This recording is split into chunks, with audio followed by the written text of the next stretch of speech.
grade cu lună și cu nor.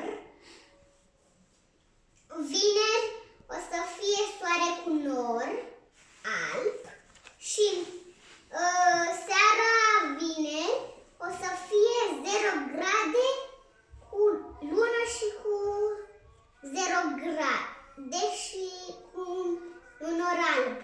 Apoi sâmbătă, da? Sâmbătă e soare cu nor alb